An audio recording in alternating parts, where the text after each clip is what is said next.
Hello, bonjour à tous, c'est Harry Macode. Nous allons continuer toujours dans notre vidéo sur la boucle while.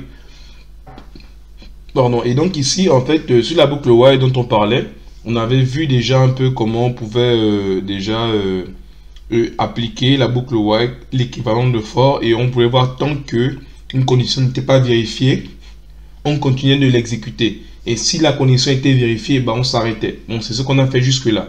Mais pour le moment, c'était des choses assez évidentes. Mais vous savez que lorsqu'on crée, par exemple, comme Python est souvent réputé pour la création de jeux, et qu'en est-il se passe si, que va-t-il se passer si on a plusieurs conditions qui peuvent arrêter un jeu?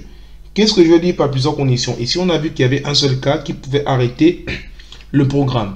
Mais je prends un exemple. J'ai ouvert pour vous une page YouTube sur ici qu'on appelle Cadillac Dinosaur. Pour ceux qui connaissent, c'était un jeu il y a très longtemps sur les bornes d'arcade. En fait, ici, vous voyez, il y a le nom du joueur qu'on appelle Mustapha. Il y a le nombre de points. Et voilà. Donc ici, on va s'arrêter là. Et ce qu'on appelle ici, bon, des personnes appellent le nombre de vies. Le nombre de vies, c'est qu'une fois qu'on passe à 0, bah, c'est terminé.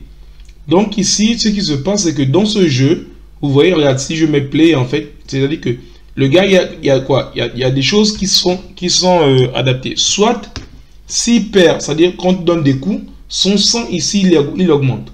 Donc, il y a plusieurs conditions pour lesquelles le personnage peut perdre une vie.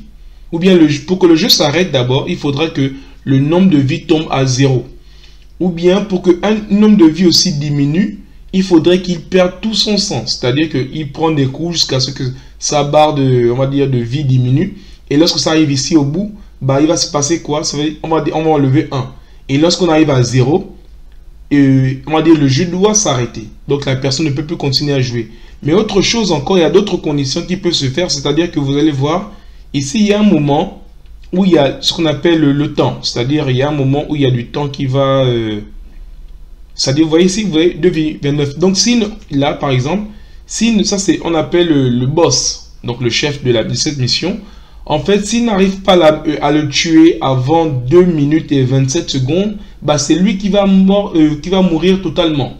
Donc, pour que le jeu s'arrête, il faudrait soit qu'il ait perdu le nombre de vies à 0, ou bien il faudrait que le temps ici passe à 0. Donc, voilà toutes les conditions qui peuvent permettre d'arrêter un jeu. Qu'est-ce que je veux dire par là? C'est-à-dire que souvent, quand on joue, on peut avoir des jeux vidéo où il y a plusieurs conditions qui peuvent arrêter le programme. Comme je vous disais, nombre de vies 0, on arrête le programme. Ou bien qu'il a terminé de tuer tous les méchants, on arrête le programme. Ou bien le temps est arrivé à 0, on arrête le programme. Donc il y a plusieurs conditions. Ça veut dire que tant qu'aucune de ces conditions n'est vérifiée, le programme continue de tourner. Donc le jeu continue de se dérouler. Celui qui a inséré sa pièce continue de jouer tant qu'aucune de ces conditions n'est vérifiée. Mais une fois qu'une seule de ces conditions est vérifiée, bah, le jeu doit s'arrêter. Et donc, c'est ce qu'on appelle un drapeau. Un drapeau, c'est quoi? C'est-à-dire, puisque s'il faut, supposons qu'on va dire que tant qu'aucune condition n'est vérifiée, on va continuer le programme. Mais le problème, c'est qu'il faudra vérifier plein de conditions. Il faudra vérifier tant que on va dire, tant que le joueur est en vie. Ça veut dire tant qu'il a toujours ses vies ici, on continue de jouer. Tant qu'il n'y a pas ici le sang qui est comme ici là n'est rempli, on continue de jouer. Tant que le temps n'est pas fini, on continue de jouer. Donc ça fait beaucoup de conditions à vérifier pour qu'un programme continue de s'exécuter. Donc ici maintenant ce qu'on va faire, c'est que dans notre cas ici, c'est qu'on va faire un truc qui est assez simple. On ne va pas pouvoir vérifier toutes les conditions. Donc souvent c'est ce qu'on appelle des drapeaux. Un drapeau, c'est une variable qu'on va mettre à true par exemple. Et lorsque une seule de ces conditions n'est plus vérifiée, on la met à false. Qu'est-ce que je veux dire par là? C'est-à-dire que par exemple ici, je vais dire, bon, je vais créer, on va dire une variable ici. Comme on avait ici message, je vais créer une variable que je vais appeler par exemple active. Généralement, c'est comme ça qu'on appelle les drapeaux. On l'appelle souvent active. Après, vous pouvez mettre un nom que vous voulez. Ici, je mets à true. Vous voyez, ici, pardon, je mets ici à true ici.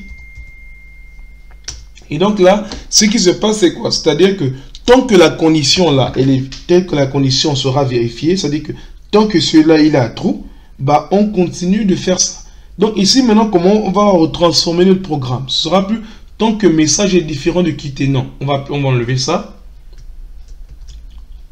Qu'est-ce qu'on va dire ici? On va dire tant que il y a la valeur active. Ça veut juste dire tant que ça, c'est égal à true. Hein. C'est juste ce que ça veut dire. Donc, il y a soit ça, mais on va pas mettre ça comme ça. Bon, on va d'abord laisser comme ça pour que vous puissiez voir. Tant que c'est égal à true, tant que la variable active est égale à true, on va continuer à faire ça. D'accord? Et donc, maintenant ici, ce qu'on va faire maintenant, c'est que si le message est différent, on va dire, si ici sera plus pareil maintenant là, on va mettre ce qu'on avait mis au départ là. On va mettre ça. Pardon. On va mettre plutôt ça, voilà. Ici, là, maintenant, on va dire quoi? Si le message est égal à quitter, qu'est-ce qu'on va faire? On va mettre la variable comme ça, on va mettre la variable active comme ça, on va la mettre à false. Ok? Et une fois qu'on la met à false maintenant, là, dans notre cas, on va sortir le truc. Donc ici, si, c'est ce qu'on va faire maintenant là. C'est-à-dire que si le message est égal à quitter, la variable active va passer à false. Et si c'est à false maintenant, ce ne sera plus à true. Donc ça va s'arrêter. On va dire sinon ici, on affiche juste le message. Voilà. Donc ici, regardez maintenant, si je relance, je vais réexpliquer pour peut-être ceux qui n'auront peut-être pas suivi. Ici, on dit écrivez, voilà, bon, dites-moi une phrase, donc je vais dire bonjour à tous. Ok, bonjour à tous, toujours le même problème. Le même principe, pardon. Test toujours. Maintenant, si je mets ici quitter, vous voyez, c'est bien quitté.